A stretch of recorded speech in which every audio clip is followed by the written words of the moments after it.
హఠాత్తుగా మధ్యాహ్నం తర్వాత ఒక బిగ్ బ్రేకింగ్ న్యూస్ ని వినబోతున్నారు.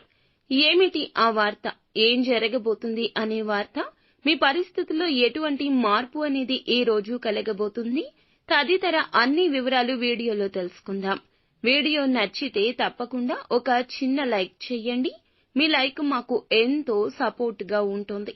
ఇక ఆలస్యం వద్దండి, వీడియోలోకి వచ్చేద్దాం. నెంబర్ 1 వశీకరణ మాంత్రికురాలు జ్యోతిషాలయం. అమ్మ మాతాజీ ద్వారా జాతకం చెప్పించుకున్న వారి జీవితాల్లో ఎన్నో మార్పులు జరిగాయి.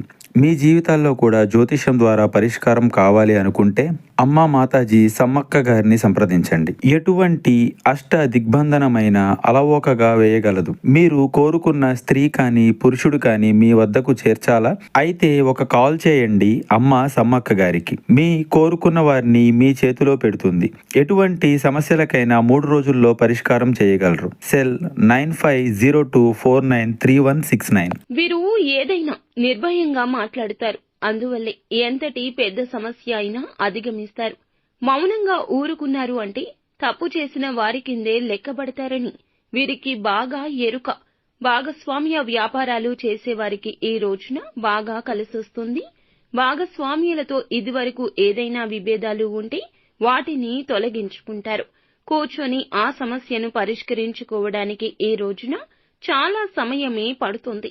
మనసు విప్పి మాట్లాడుకుంటారు. ఈ విధంగా మీ జీవితంలో ఉన్నటువంటి సమస్యల పరిష్కారానికి ఈ రోజున భగవంతుడే మిమ్మల్ని చెయ్యి పట్టి నడిపించబోతున్నాడు.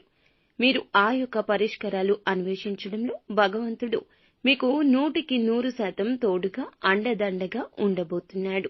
అయితే ఎవరైతే ఉద్యోగస్తులు ఉన్నారో సానుకూల ఫలితాలు ఉన్నప్పటికీ కొంత సమస్యాత్మకమైన పరిస్థితి అయితే ఈ రోజు మధ్యాహ్నం తర్వాత మీకు గోచరిస్తుంది. కావున తీసుకునే నిర్ణయాలు, చేసే ఆలోచనలు అన్నింటా కూడా ఒకటికి పలుమార్లు ఆలోచించడం మీకు ఒక హెచ్చరికగా చెప్పడం జరుగుతుంది. పెండింగ్ లో ఉన్న పనులను పూర్తి చేసే సమయం ఉంటుంది. ఈ విషయంలో అశ్రద్ధ వహించొద్దు. తప్పక సక్సెస్ అవుతారని చెప్పొచ్చు. అంతేకాకుండా పై అధికారుల మన్ననలు కూడా ఈ రోజున పుష్కలంగా దక్కబోతున్నాయి.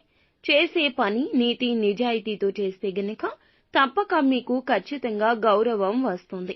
ఈ రోజు దీని మీద ఖచ్చితంగా మీకు ఒక స్పృహ అయితే కలగబోతుంది. ఇందులో అస్సలు సందేహమే లేదు. ఈ రాశి జాతకుల యొక్క ఆలోచన, మాట తీరు అన్నీ కూడా చాలా బాగుంటాయి. తోటి ఉద్యోగస్తులతో ఒకరి వల్ల ఈ రోజున మధ్యాహ్నం తర్వాత హఠాత్తుగా సమస్యల్లోకి నెట్టబడే అవకాశాలైతే కనిపిస్తున్నాయి. తోటి ఉద్యోగస్తుల్లో ఒకరు మీ పైన ఒక కుట్రపూరితమైన చర్య చేస్తారు. మీరు చెయ్యని తప్పుకు కూడా ఈ రోజున మధ్యాహ్నం దాటాక ఈ యొక్క పరిస్థితుల రీత్యా మిమ్మల్ని వారు నిందించే ప్రయత్నం చేసి సక్సెస్ అవుతారు. మీతో గొడవకు దిగుతారు. ఇది మీకు చాలా బాధ కలిగించే అంశమని చెప్పాలి.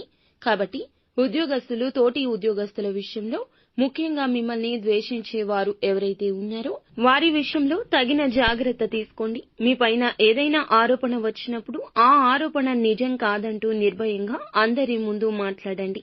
కానీ సౌమ్యంగా మాట్లాడండి. కోపావేశాలు పక్కన పెట్టి నిజాయితీని నిరూపించుకునే ప్రయత్నం తప్పక చేయండి. అప్పుడే సమస్యను అధిగమించగలుగుతారు. అంతేకాకుండా చాలా కాలం నుంచి బాధపడుతున్న అనారోగ్య సమస్య కావచ్చు, మానసిక సమస్య కావచ్చు, ఈ యొక్క సమస్య రీత్యా పడుతున్న, నలిగిపోతున్న బాధ నుంచి కూడా విముక్తులు కాబోతున్నారు. భగవంతుని అనుగ్రహం మీ పైన పుష్కలంగా ఉన్నది. కావున ఏమాత్రం కూడా మీరు రెండవ ఆలోచన చేయొద్దు. చెడు ఆలోచన మనసులోకి అస్సలు రానివ్వద్దు. నూతన వ్యక్తి పరిచయం కూడా కనబడుతుంది. వారి యొక్క సలహా సూచనలు కూడా తప్పక పాటిస్తారు. ఎవరైనా మంచి సలహా ఇస్తే తీసుకోవడం ఈ రాశి జాతకుల వంతు. కావున ఏమిటంటే ఈ యొక్క తత్వమే ఈ రోజున మీకు దైవ రక్ష కాబోతుంది. బంధువుల నుంచి ఒక ఆశ్చర్యం గొలిపే ఒక వార్తను కూడా ఈ రోజు వినబోతున్నారు. అయితే నిత్యము శివారాధన చేసుకోవడం, శని స్తోత్ర పఠన పారాయణం చేయడం మీకు ఎంతో మేలు కలగ చేస్తుంది. అంతా మంచి జరుగుతుంది. శుభం భూయాత్.